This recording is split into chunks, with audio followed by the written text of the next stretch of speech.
The Galactic Defense Fleet hung in space like broken toys. Admiral Kane watched from the bridge of the flagship Unity as another cruiser exploded in silent fire. The alien invasion force pressed forward, their dark ships moving like hungry predators through the debris field. "Sir, we've lost the Freedom and Victory," reported Lieutenant Rivers, her voice tight with fear. "The Craxi fleet is breaking through our second line." Kane gripped his command chair. 3 months ago, humanity had been celebrating their acceptance into the Galactic Council. They were the newest members, eager to prove themselves worthy of standing alongside the great civilizations of the galaxy. Now, their entire fleet was being torn apart by an enemy they barely understood. Craxi had appeared at the edge of human space without warning. Their ships were massive, organic-looking things that seemed to grow rather than being built. They fired weapons that turned matter into void, leaving perfect spheres of nothingness where ships used to be. Communications from the Council fleet, "Sir," called Ensign Webb from his station. The hologram of Commander Vex appeared, his blue-scaled face grim. The Altarian had been fighting the Craxi for 2 years across 17 star systems. "Admiral Kane, our combined forces cannot hold this position. We must retreat to the inner worlds." Kane's jaw tightened. The inner worlds meant Earth. It meant humanity's colonies, their families. Their entire civilization would be in the path of the Craxi advance. "Commander, we still have ships that can fight," Kane replied. Vex's alien features showed something that might have been pity. "Admiral, your species is brave, but you have only been in space for 200 years. The Craxi have destroyed civilizations that had 10,000 years to prepare. There is no shame in strategic withdrawal." Around them, space lit up with weapons fire. The human destroyer Courage took a direct hit and began spinning out of control. Kane watched young men and women he had trained floating in the void, their dreams of protecting humanity scattered like stardust. "Sir," Rivers whispered, "long-range sensors are picking up something." A single ship, approaching from the outer system. Kane turned to the tactical display. A small dot moved steadily toward the battle, seemingly unaware or unconcerned about the massive fleets locked in combat. "IFF signal?" he asked. "It's human, sir, but it's not in our registry. The ship design doesn't match any of our classes." The mystery ship continued its approach.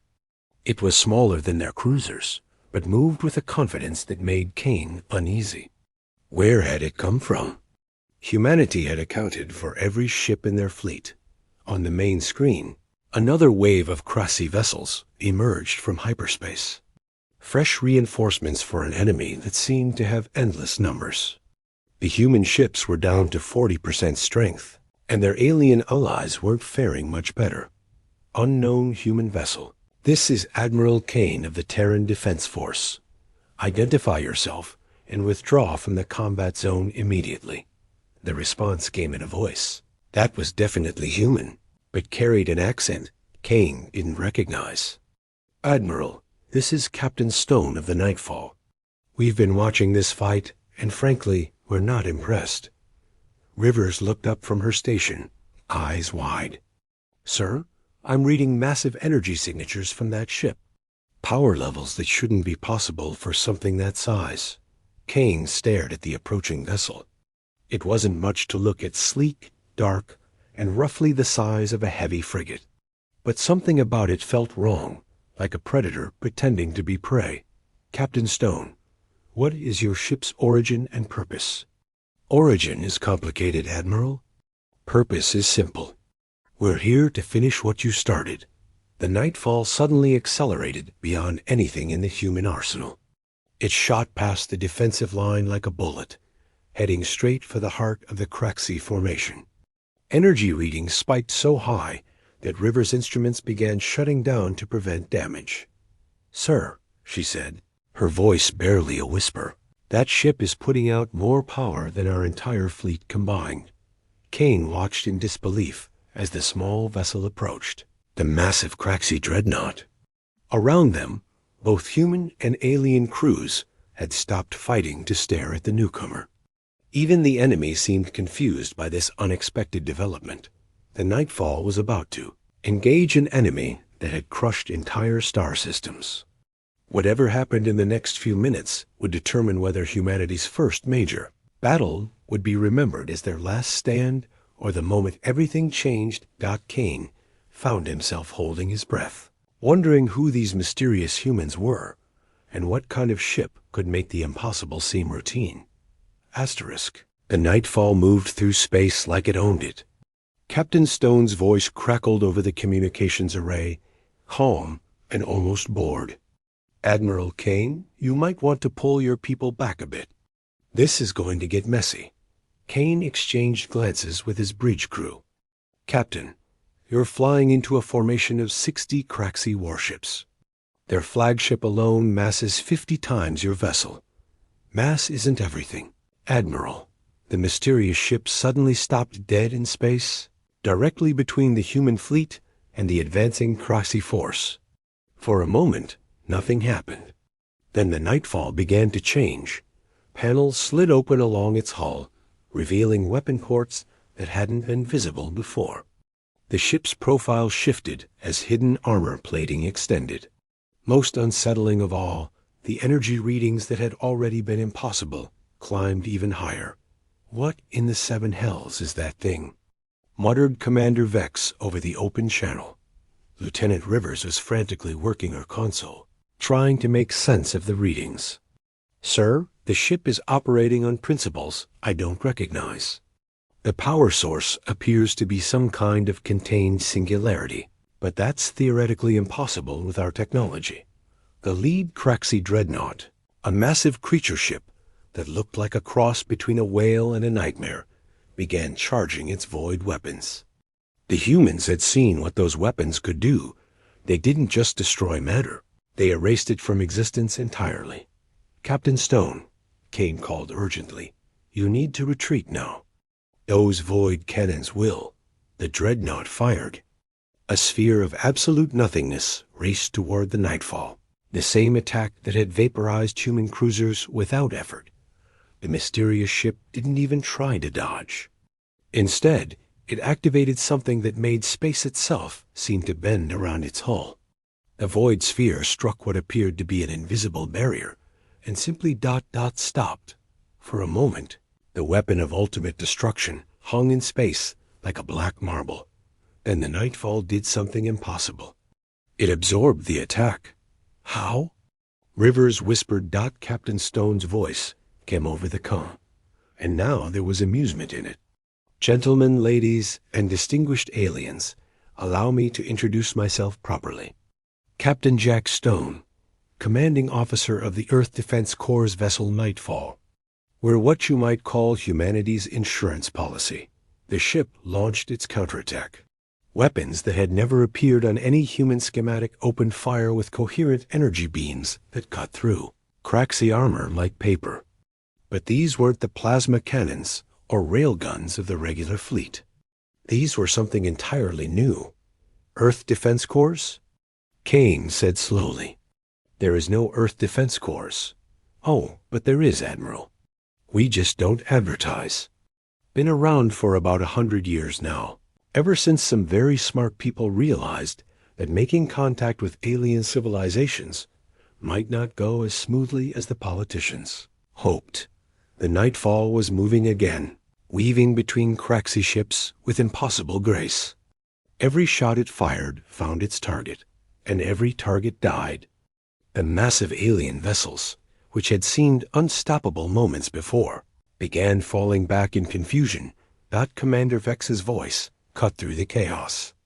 Admiral Kane, are you seeing this? One human ship is routing an entire Craxi battle group. Kane was seeing it, but he wasn't believing it. Captain Stone, explain yourself. How does humanity have ships like this? Same way we got into space in the first place, Admiral. We cheated. The Nightfall engaged the Craxi flagship directly. The massive bioship tried to bring its void weapons to bear, but the human vessel was too fast, too agile. It danced around the larger ship's attacks while systematically destroying its weapon arrays. Cheated how? Kane demanded. Let's just say that when we found those ruins on Mars, we didn't tell the Council everything. Been reverse engineering alien tech for decades, Admiral. Tech from civilizations that make the current Council races look like children. Rivers looked up from her station, eyes wide. Sir, I'm detecting at least 12 more ships approaching from the outer system. Same configuration as the Nightfall. On the tactical display, new contacts appeared. 13 ships total. All human. All broadcasting Earth Defense Corps' identification codes that shouldn't have existed. The Craxi fleet, which had been pressing their attack for hours, suddenly found themselves surrounded by vessels that treated their ultimate weapons like mild annoyances. The tide of battle hadn't just turned, it had become a massacre. Admiral, Stone's voice carried a note of satisfaction. The galaxy wasn't ready for the Craxi. But more importantly, the Craxi weren't ready for what humanity becomes when we stop playing by everyone else's rules. Asterisk. The Craxi retreat was unlike anything the galaxy had ever witnessed. Ships that had crushed entire star systems fled in panic from 13 human vessels that shouldn't have existed. Admiral Kane watched the tactical display with growing amazement as the mysterious Earth Defense Corps' fleet pursued their enemies with ruthless efficiency. Captain Stone, Kane called over the communications array. My government is going to want answers. A secret fleet of this capability changes everything. Stone's reply came with a chuckle that didn't sound entirely friendly. Your government knows what it needs to know, Admiral. Some secrets are kept for good reasons. The Nightfall led the chase, moving through space with predatory grace. Behind it, 12 sister ships maintained perfect formation. They looked similar to regular human vessels at first glance, but Kane was beginning to notice the differences. The armor was thicker, the weapon ports more numerous, and the energy signatures suggested technology decades ahead of anything in the regular fleet. Lieutenant Rivers monitored the pursuit from her station. Sir, the EDS ships are gaining on the Craxi force. Their acceleration curves are ... impossible. Define impossible, Kane ordered. They're pulling 70 gravities without any sign of inertial dampening failure. Our best ships can barely manage 20 without killing the crew. Commander, Vex's voice joined the conversation from his flagship. Admiral Kane, my sensors indicate the human vessels are using gravitational manipulation technology. Such capabilities should not exist. Kane studied the tactical readout. The fleeing Craxi ships were spreading out, trying to escape in multiple directions. It was a desperate move that might have worked against any normal pursuit force. The Earth Defense Corps ships simply divided their attention, each vessel capable of engaging multiple targets simultaneously. Captain Stone, Kane called. Some of those Craxi ships are heading toward inhabited systems. Colonies with billions of civilians. We're aware, Admiral. That's why we're not letting any of them escape. The statement was delivered with such casual confidence that it took Kane a moment to process the implications. 13 ships intended to hunt down and destroy an entire invasion fleet that numbered in the hundreds. Stone, that's impossible. You don't have the numbers. Admiral, you're thinking like someone who plays by the old rules. Watch and learn. The lead Craxi group, about 20 ships strong, was approaching the Kepler system, where 3 billion humans lived on agricultural colonies. The Nightfall and 2 companion vessels intercepted them at the system's edge. What followed wasn't a battle. It was an execution. The edge ships moved in perfect coordination, their weapon systems operating with surgical precision. They targeted not just the Craxi ships, but specific systems within those ships. Engines died first, stranding the biovessels in space. Then weapons, leaving them helpless. Finally, life support, ensuring no survivors. My God, whispered Rivers. They're not just destroying them. They're studying them. Kane realized she was right. The Earth Defense Corps wasn't fighting like military vessels. They were fighting like scientists conducting an experiment, learning everything they could about their enemies before eliminating them.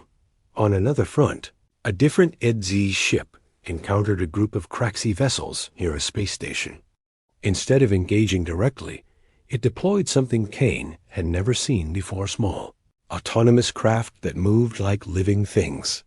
They swarmed over the alien ships, somehow penetrating their bio-armor and destroying them from within. "Stone," Kane called urgently. "What the hell are those things?"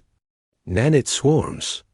We learned some interesting tricks from those Martian ruins, Admiral. Turns out the builders faced something very similar to the Craxi about 50,000 years ago." The implications hit Kane like a physical blow. Humanity hadn't just found ancient ruins on Mars. They'd found a weapons cache left by a civilization that had fought and won against enemies like the Craxi.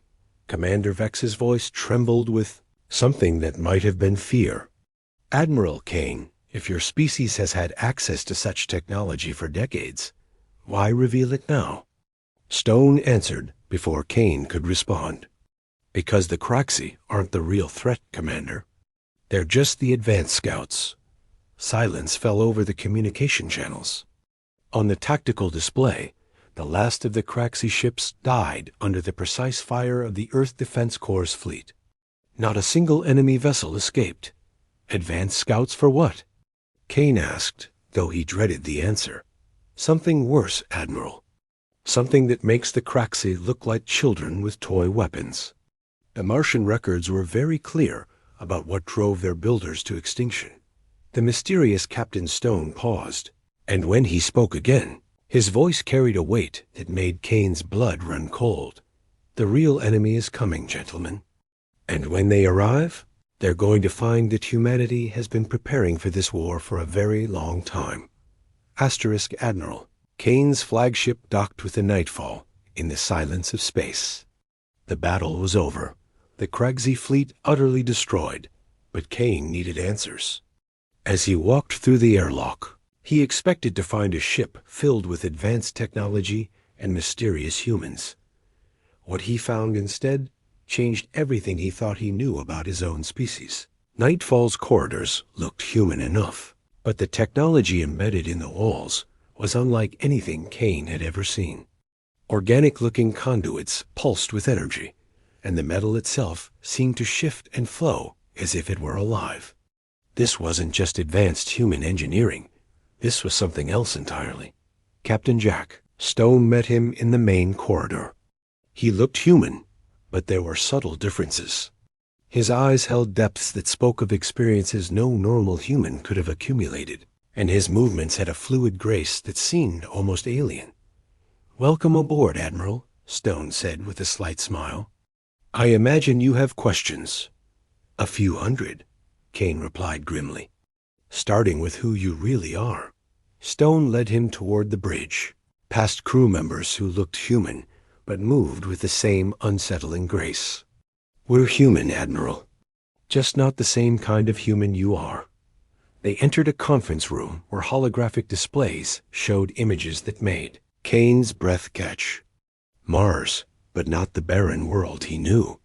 This was Mars as it had been 50,000 years ago, green, blue, and teeming with life.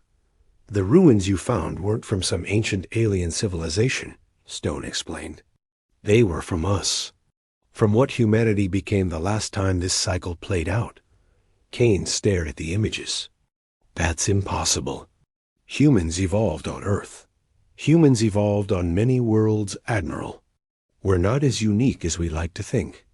Stone gestured to the holographic display. "Earth, Mars, Kepler 442b, and at least 20 other worlds developed human life. But we're not the first iteration." The display changed, showing a galactic map with markers indicating human worlds. But these weren't current colonies. The timestamps showed they were millions of years old. "The universe runs in cycles," Stone continued. "Every 50,000 years, something comes through the galaxy and cleanses it of advanced life. The Krasi are just their latest servants. Kane felt his worldview crumbling. You're saying humanity has faced this before? Multiple times. We've lost before, Admiral. Every previous cycle, we've been wiped out along with everyone else. But each time, a few survived. Each time, we learned a little more. And each time, we prepared better for the next cycle. A new figure entered the conference room, a woman who looked to be in her 30s, but carried herself with ancient authority. Admiral Kane, I'm Director Sarah Chun of the Continuity Project. We've been monitoring your career with great interest. Kane recognized the name from history books. Sarah Chun died in the Mars expedition 60 years ago. Sarah Chun's official identity died, she corrected. The person continued, Life extension technology was one of the first things we developed from the Martian archives. Implications were staggering. How many of you are there? Enough, Stone replied. We've had a century to recruit the best minds from across human space. Scientists, engineers, soldiers, people who could handle the truth and help prepare for what's coming. The holographic display changed again, showing massive structures hidden in asteroid fields and rogue planets throughout human space. Manufacturing facilities, research stations, and fleets of ships like the Nightfall. We've been building, Chun explained. Not just ships and weapons, but understanding. The Martian ruins contained records from dozens of previous cycles. Battle reports, technological analyses, strategic assessments, everything we needed to finally break the pattern. Kane studied the data, his tactical mind trying to process the scope of the operation. Why reveal yourselves now? Why not continue in secret? Because the real enemy is coming, Stone said quietly. The Kraxi were just a probe, testing the galaxy's defenses. In approximately 6 months, the Devourers will arrive. The display showed images that defied comprehension. Ships the size of moons, creatures that fed on stellar energy, weapons that could crack planets like eggs. Kane felt a chill that had nothing to do with the ship's temperature. How many times has the galaxy faced these? Devourers? This will be the 7th cycle in recorded history, Chun replied. No civilization has ever survived their arrival. Kane looked at the 2 impossible humans who claimed to be part of a secret project spanning centuries. But you think humanity can? Stone's smile was sharp as a blade. Admiral, we don't think humanity can survive? We know we can win. Because this time, we're not fighting to defend the galaxy.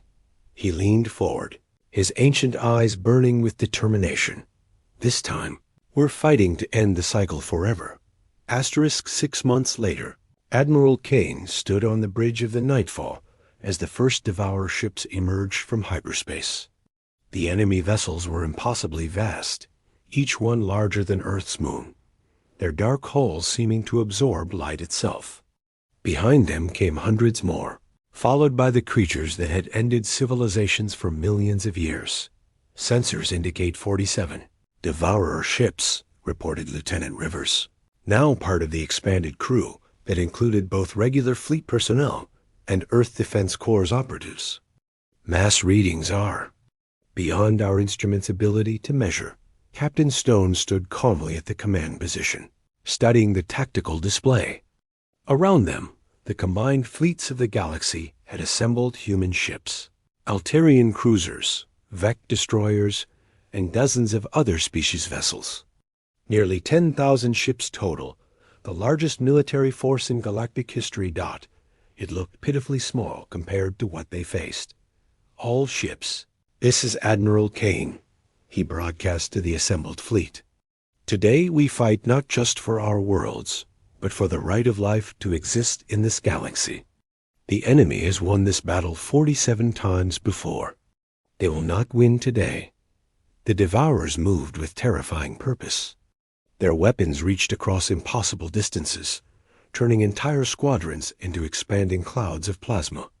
Kane watched as brave crews from a dozen species died in the first exchange, But the galaxy had advantages this time. The Earth Defense Corps had shared selected technologies with their allies. Ships that should have died to the first Devourer attack survived, protected by gravitational shields reverse-engineered from Martian archives. "Stone," Kane called. "Your people ready?" "We've been ready for 50,000 years, Admiral." The Nightfall and her sister ships moved forward, their exotic weapons carving through Devourer hulls that should have been impervious. But Kane could see they were still vastly outnumbered. Even with their advanced technology, they couldn't win a conventional battle. That's when Director Chon activated the real plan. "All ED's vessels, initiate Protocol 7. Her voice carried across all channels. Kane watched in amazement as the 13 Earth Defense Corps ships suddenly changed. Their hulls split open, revealing that each vessel contained not one ship, but hundreds. Thousands of smaller craft poured out like angry insects, each one carrying technology that made the Nightfall look primitive by comparison. "Those aren't ships," Rivers whispered in awe. "They're factories. They've been building during the entire trip." The swarm craft moved with perfect coordination, using quantum entanglement communications that made them function as a single massive intelligence. They flowed around the Devourer ships like water, too small and numerous to target effectively. But instead of attacking, they began to connect with each other. "What are they doing?" Kane demanded. Stone's voice was grim with determination. "Ending the cycle, Admiral. The Devourers aren't just ships. They're connected to something in higher dimensions.